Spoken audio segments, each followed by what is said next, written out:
Nagoni yekujaniganyira bimazu questions ababerewe zadani mukayo kwihora kimenyi dodo sukoringa ifitu mutima urukundo kubiji umnisibiriye umunere zero numubabaro dosariza niyamwamahu umunezero umunezero numubabaro dosariza niyamwamahu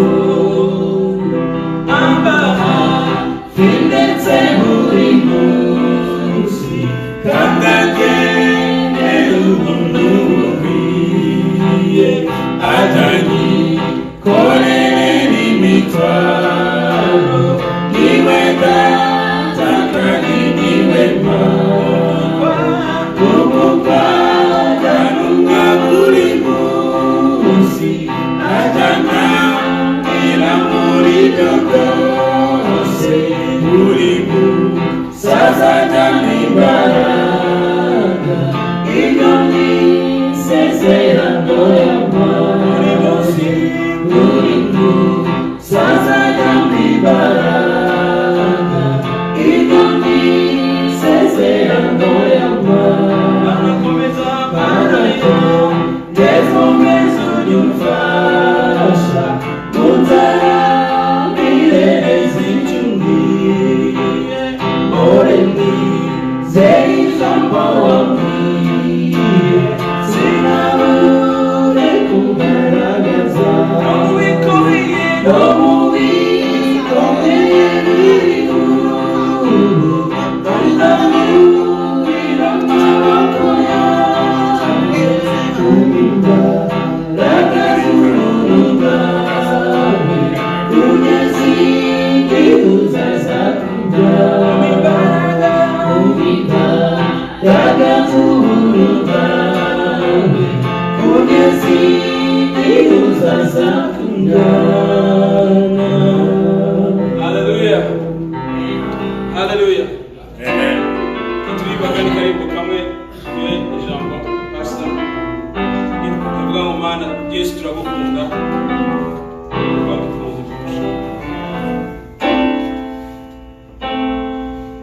Yesu ndagukunda Yesu ndagukunda Yesu ndagukunda ndagukunda Yesu Yesu ndagukunda Yesu ndagukunda Yesu ndagukunda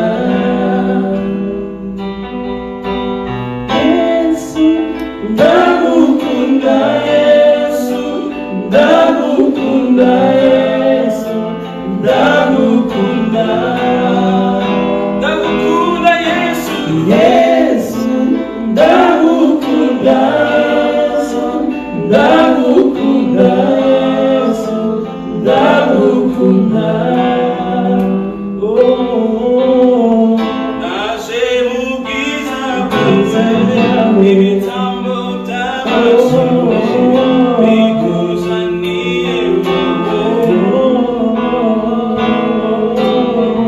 tuje mu bwiza bwawe ibitambo by'amashimwe tubikuzaniye mwami turagukunda Yesu Yesu ndagukunda Yesu ndagukunda Yesu ndagukunda turakwifuza Yesu Yesu ndagukunda Yesu ndagukunda Yesu ndagukunda turagukeneye Yesu Yesu ndagukunda Yesu ndagukunda Yesu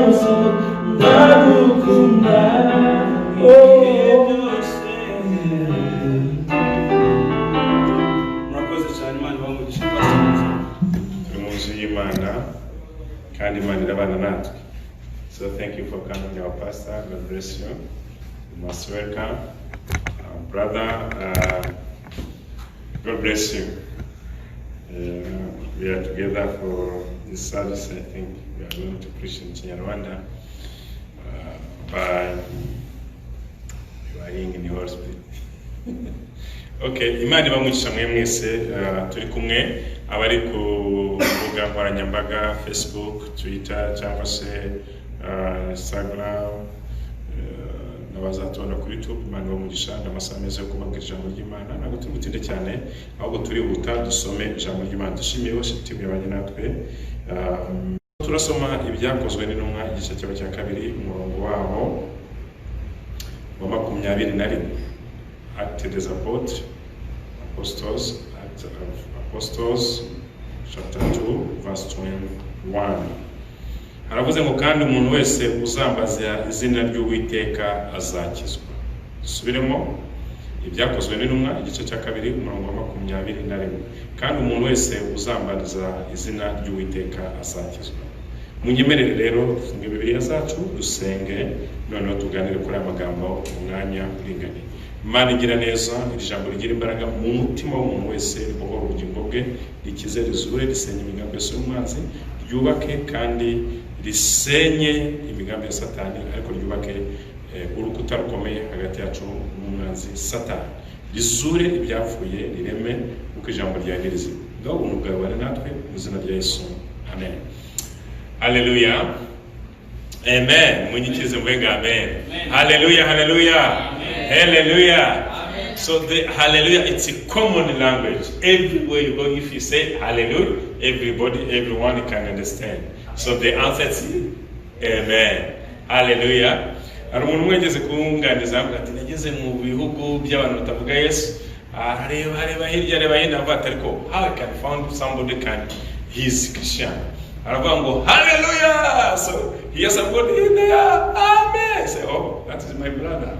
So nuvuga ngo n'ururimi, they are connection language together. Hari umugabo witwa Yesu baramwishe bamuziza ubusa, yari umugabo mwiza, yamuye impumyi, yazuye uwapfuye, yagurikije ibirema, yatubuye imigati turarya turahaga. Petero witwa Petero agenze ku mazi, kibaba we mbabwira iki? Uwo Yesu barangije baramubamba arapfa. Sha uyu mugabo yazize ubusa. Yesu aravuga ati ariko mwabapfumu mwabaye muti nimuzi ko uyu muntu umunsi yapfuyeho yari yababwiye mbere yuko azazuka kandi akongera kubabonekera nyuma y'iminsi 3. Babigira urwenya ngo ariko ngo mu mitima yabo bumva banezerewe.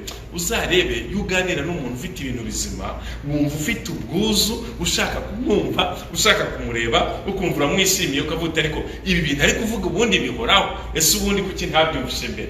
Akenshi rero yuri kumwe na connection y'ijuru, yuri kumwe n'umuntu w'umumaro mu buzima bwawe, wumva ufite ubusaba, wumva wuzunzira mu mbaraga z'Imana. Ariko yo connection yatakaye, hari ibintu utatangira kumva, wumva ari nk'urusaku, wumva ari nk'intambara. Ariko yurimo neza hari ibintu utangira kumva bitandukanye n'ibyo wumvishe. Finally rero ngo abo bantu ngo baza kwinjirana na Yesu, bagera mu nzu, baraganira, barasangira, ngo abaha icyo baravuga ya wa muntu uriko ashobora kuba asa na Yesu ariko siko umuntu wagukoreye ikintu cyiza ushobora kumwitiranya n'Imana. Niba mukuru umuntu avuga ngo uyu munsi nagize ishavu, uyu munsi nahuye n'umuntu w'umumaro, uyu munsi nagize amahirwe. No, Imana iminsi yose iteka ryose itegura umuntu wakemura ikibazo cyawe kandi akaza ari mu ishusho y'ikiza ushaka kugeraho. Haleluya.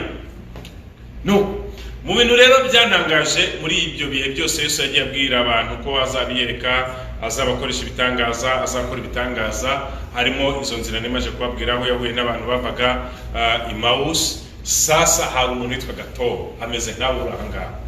Domo yaravuze ngo ngewe nabaho sindabona, nabaho sinzi amakuru yo Yesu yarapfuye arazuka niko bavuga, ariko ninashyira urutoki mu kiganza cye mu mbavu ze nkamenya ko yapfuye akazuka. Ntabwo byize munyumvira ibya Yesu n'abamwizera. Tumurahakana 100%. ngo nuko Yesu aza kubiyereka arabwira ati okay Tom niwe wa mbere upinga ko ntazutse koramo confirmation. So uyu munsi nukora kuri Yesu ukamenya za nkovu ukamenya cya gikomere cye, hari miracles igomba kuba ku buzima bwawe mu izina rya Yesu. Twasomye amagambo avuga ngo kirero Yesu yarabwiye ngo mugende murindire mu murwa i Yerusalemu mu cyumba cyo hejuru aho nzaza nkabiyereka nkakorana namwe nkabana namwe. Niki yabasezeranije? Yarabwiye ngo nimara gupfa nkazuka nzabwira data abohereze undi mufasha. Nuye mufasha yarasezeranije. Ese ukiri ku isi ukeneye umufasha? Uyu musore akuze agize ubwanwa afite ibimenyetso bimugaragaza atangira kuvuga ngo nkeneye umufasha. Umufasha ninde mu kindi kinyarwanda? Umufasha ni umugore. Ese mukuri mu mategeko y'iyi si, mu mategeko agenga isi koko dukeneye umufasha? Igisubizo ni yego. Yukuze ukajya ku rwego rwo gushaka uri umugore uri umugabo ukeneye iki? Subiza umufasha. Umufasha ntago ari aide mu gifaransa hari icyo bita aide umufasha, maçon, aide mécanicien, aide. Donc yushizeho aide is someone who can support somebody to help the helper, to help me to do something. So the Holy Spirit, it's not coming like help, it's coming for us support, to give information from heaven. Hallelujah. So ayo makuru rero twagomba kumenya avuye mu ijuru, twagomba kuyahabwa n'umufasha ariwe Kristo Yesu. Mu gihe cya Pentecost nibwo Roho Mutagatifu yamanukiye intumwa, ukajya kubona umugabo aratitiye no basanda ya manifoke rebosante muve ku byo mwiga cyangwa babigishije, akavuga ururimi rutazwi, kandi urwo rurimi uwegereye uri hafi akabasha gusobanukirwa, akavuga ati uriya muntu ari guhimbaza Imana, uriya muntu ari kuvuga Imana. Birakwiye ko tuvuga indimi ariko zikagira no gusobanura.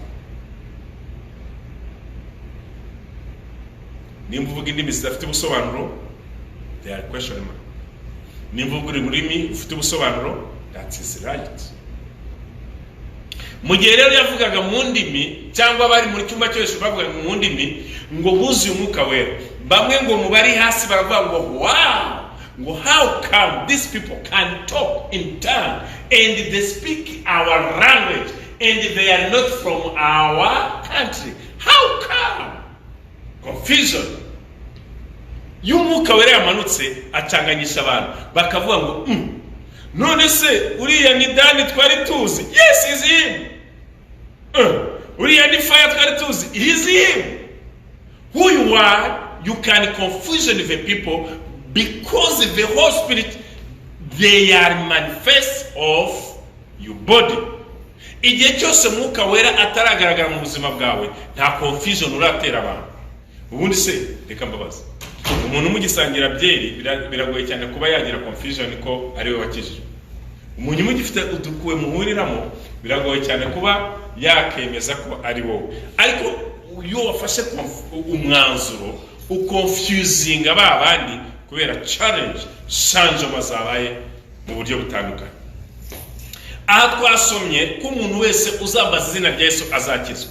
Aba bagabo ngo bari bamaze iminsi 40 mu cyumba cyo hejuru bategereje Yesu, ngo bumva umuriro batunguye, ngo umanukamo umuriro, ngo buri muntu wese uri muri iyo nzu yuzura umwuka wera aratitira. Ni uzabona barokora konda kuvuga ngo zomere nini wayo zopaya muriya ari imbaraga ziba zamanutse ziva mu ijuru.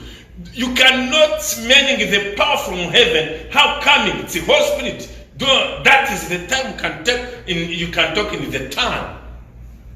So utabizi to talk in tongues atanya vuga ngo ni ibiki bibafasha. 1, basinzi. 2, abasazi. 3, bara wasting time.